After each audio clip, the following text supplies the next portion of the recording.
After some centuries, the Middle Ages start to transition into what we know as early modern Europe. And what's happening in that period is that across Europe, kings are getting the upper hand in their conflict with the church. So you get the rise of absolutism, the Stuarts in England, the Bourbons in France, the Habsburgs, the Holy Roman Empire. And that means a lessening of freedom in a lot of ways, because now the monarch is totally in charge. But because this is a civilization that has known some degree of freedom, there's resistance to absolutism. In England, which I certainly know best, you get resistance to the Stuart kings, who it is perceived are aggrandizing power to the monarch, taking it away from the church, from the parliament, from the society. And therefore people resist that, and we get what comes to be known as the English Civil War, a great battle over whether the Stuarts should remain in power. It includes the beheading of the king. That's a striking thing. Think about it. The king is divinely ordained, and he is the monarch. He is your liege lord, and yet a group of mostly barons, nobles, but also commoners, get together and decide not only that the king should be deposed, but that he should be beheaded for his crimes against liberty and the ancient Constitution. Nothing that much happens in most of continental Europe. But in England, there are heated debates around the 1650s over the nature of politics, the nature of law, the relationship of the man and the state and the king. And one group of people emerge in this debate who came to be known as the Levelers. Now, like most political labels, Levelers was a smear by their opponents. They were accused of wanting to level society, to force equality on everybody. They didn't want to level society. They did want equal freedom under law. They wanted a level legal code, but they didn't want to take people's property away or anything like that. There were people who did, people who were actually genuinely sort of socialists. They called themselves levelers, but they were called the diggers. So if you look at English history, you will hear about the diggers and they were called that because they went out and they dug up the estates of the lords and planted their own crops because they said land belongs to the people. The levelers didn't say that. The levelers are really the first kind of modern liberal, classical liberal group. Full set of ideas that came to be known as liberalism you can see in the Levelers. Individual rights, habeas corpus, trial by jury, free speech, property rights. John Lilburn, one of the great agitators in the Leveler movement, believed that the right to trade with whoever you wanted to was one of mankind's natural rights. They talked about, I am as good as every other man in England. I have the same dignity and I have the same rights. And those are the fundamental ideas that become liberalism and libertarianism. The Levelers didn't win, of course. You ended up getting a parliamentary ruler, Cromwell, who turned out to be as bad as the kings were. Then you get the Restoration. But along with the Restoration, you get the Glorious Revolution. You get the Bill of Rights in 1689. From then on, the king is really ruling in conjunction with Parliament. On the European continent and in England, a movement also is happening called the Enlightenment. People who wanted to study the way the world works, not just accept what's in the Bible as telling us everything we need to know about the world, but to examine the world through the use of reason and through the scientific method. And so all sorts of interesting things going on at this time. Isaac Newton studying gravity, modern medicine beginning to develop, John Locke writing the Second Treatise of Government, which is a stirring liberal libertarian argument for Republican form of government, government as protection of property rights. The Netherlands developed a world in which they became a beacon of religious toleration, commercial freedom, and limited central government. Some people think that's sort of the origin of the Enlightenment, is people go to the Netherlands and they look at this society, which doesn't seem to have a ruler. It doesn't have a all-powerful church. It doesn't have an all-powerful king. It is a place where people trade and do business, where people of different religions are respected, where the government is limited, and by Jove, it appears to be the most prosperous place in Europe. Something seems to be working. Englishmen go there, and so England starts to develop this system too, of some degree of religious toleration, of commercial freedom, and now limited and parliamentary government. And Voltaire, fleeing the monarch in France, comes to England for a while, and Voltaire writes letters back to France, public letters, about what it's like in England. And in this way, the ideas of Enlightenment and liberalism come to spread from the Netherlands to England to France to the rest of Europe and much later to the rest of the world. What we see there is the development of modern science, modern economics, modern philosophy, and all of it based on the idea that you don't just believe what you read in a book or what the priest tells you, but you study for yourself. You use your power of reason and your power of observation to try to understand the way the world works.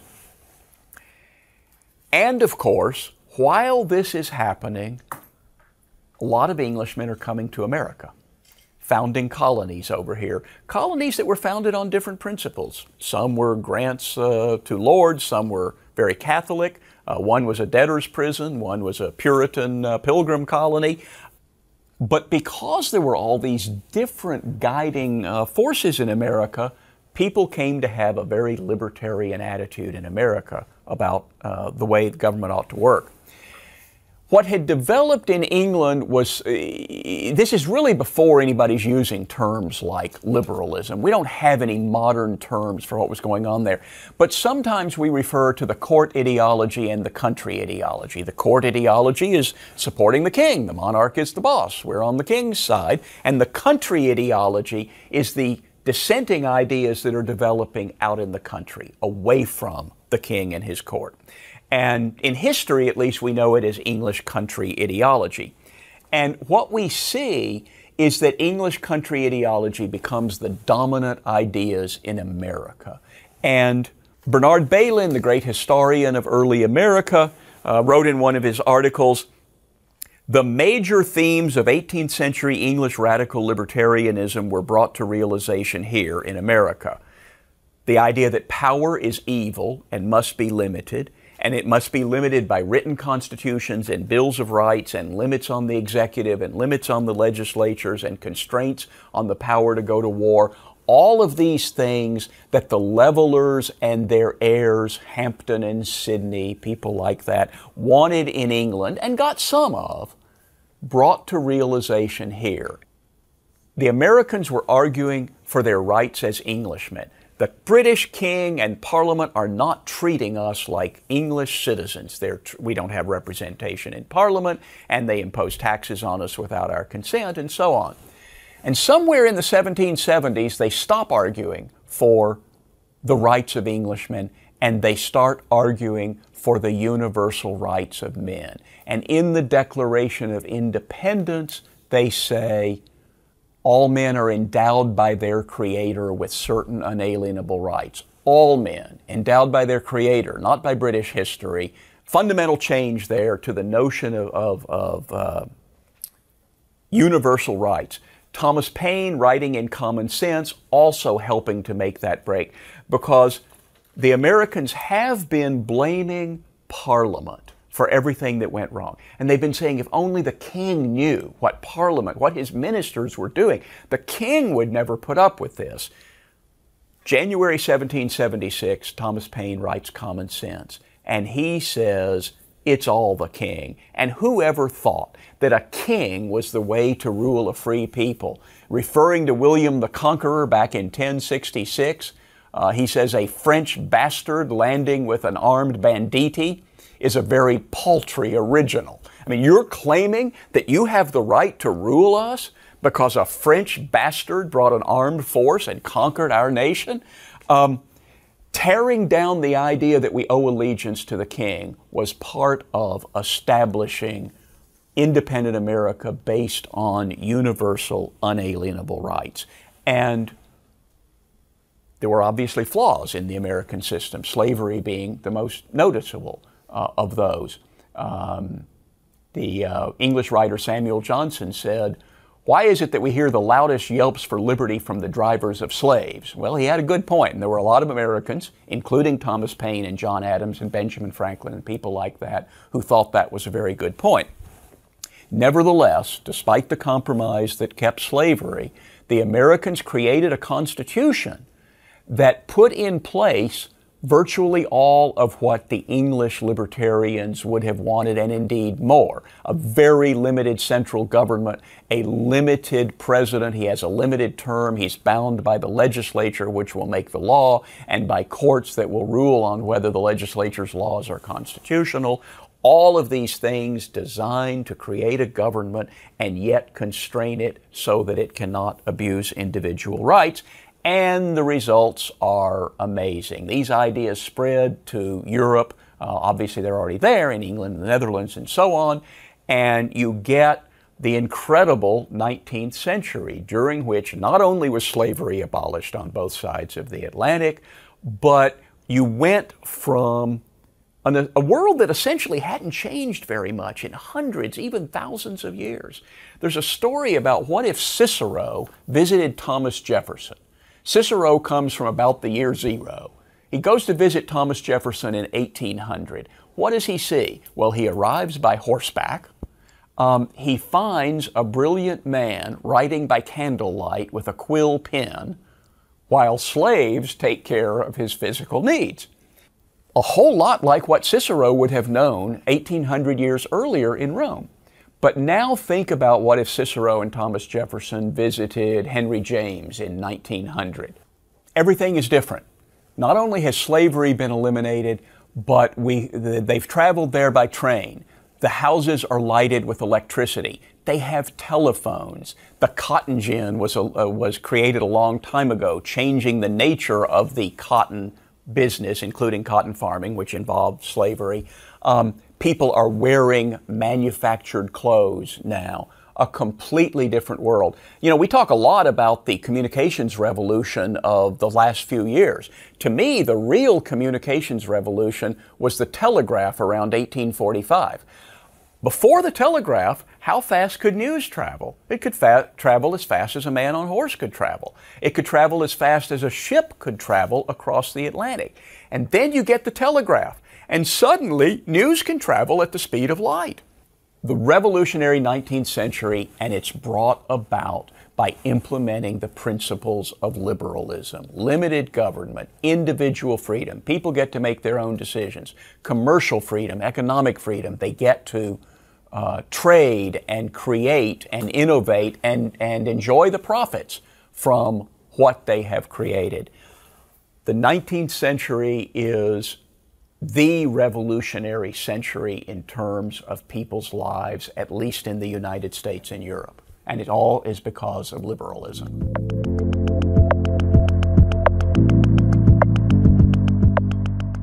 Yeah, when you speak of the 19th century revolution of technology, how much do you think that would have just happened on its own, or do you think there's any sort of necessary relationship between the liberty movement or these ideals of libertarianism developing and whatever industrial revolution occurred thereafter? Well, that's a good question. Historians of technology differ on all these kinds of questions. Deirdre McCloskey recently has been writing some big books, Bourgeois Dignity, Bourgeois Virtues, in which she says the fundamental change around 1800, maybe a little earlier, is growing respect for the business of trade. You know, you can watch British dramas, Downton Abbey, earlier ones, even later ones like To the Manor Born, set later, and you get this notion that trade is sort of beneath dignified people. Lords and ladies would never be involved in trade. Even in America, there was this attitude that it's better to have money than to make money. The people who have money look down on the nouveau riche who are making money. But Deirdre McCloskey says this changed in around the time liberalism was coming in. People started to respect commerce and enterprise and the bourgeoisie, and more people became bourgeoisie and were happy to engage in commerce and innovation and trade. That's an important aspect, I'm sure. The question is, a lot of the technology that happened, I think, could have happened centuries earlier. It's not that we didn't know the fundamental principles. So why didn't it happen? Now, is it the accumulation of capital? Is it colonialism? Different arguments have been made. I think one obvious reason is because liberalism swept away a lot of the barriers to people innovating, creating, being able to profit from inventions that they might come up with. And in an environment like that, where not just the lords and ladies, but all the people of England and all the people of the Netherlands are suddenly welcome to think of new ideas, even little ideas, not necessarily big ideas like the cotton gin or the printing press, but just little improvements in things. More people being involved in that process makes a difference. And the fact that the government was granting fewer monopolies meant that more people could compete in different businesses. I think that is what primarily brings the revolution in technology. But absolutely, there are historians of technology who have written books arguing these questions. I'd noticed that you left out the transition from the Articles of Confederation into the Constitution. Considering the contemporaneous debate about the fact that the Constitution centralized and strengthened federal power, I was wondering how that fed into the ebb and flow of individual liberty. Yeah, the Articles of Confederation was much more a document where the 13 colonies, later the 13 states, confederated. We will have a confederal government, but we're still basically sovereign. And a lot of people saw that era as not being successful. Now, it's an era that comes after a 7-year war. That typically is bad for a society. But we did get the Constitution. At the time, of course, the country was sharply split over whether to replace the Articles of Confederation with the Constitution. One of the best historians of the period, Jackson Turner Maine, estimated that probably 55% of the country was against the new Constitution. They didn't do public opinion polls. They didn't really take popular votes or anything. So it's a very rough estimate, but maybe. A lot of libertarians are very critical of the Constitution. We typically say we would have been anti-federalists at the time. There's an argument, and you can find this in the essay on anti-federalists in the Encyclopedia of Libertarianism, saying the anti-federalists lost the war, but they won the battle over how to interpret the Constitution. That for many years following the Constitution, it was typically interpreted in a very narrow sense. And James Madison, the author of the Constitution, and therefore a leading Federalist, became a leading Jeffersonian, Madisonian, arguing that the Constitution created a strictly limited federal government. The powers granted to the federal government in this Constitution are few and defined. The narrow Madisonian understanding of the Constitution is not dead, it just gets walloped a lot.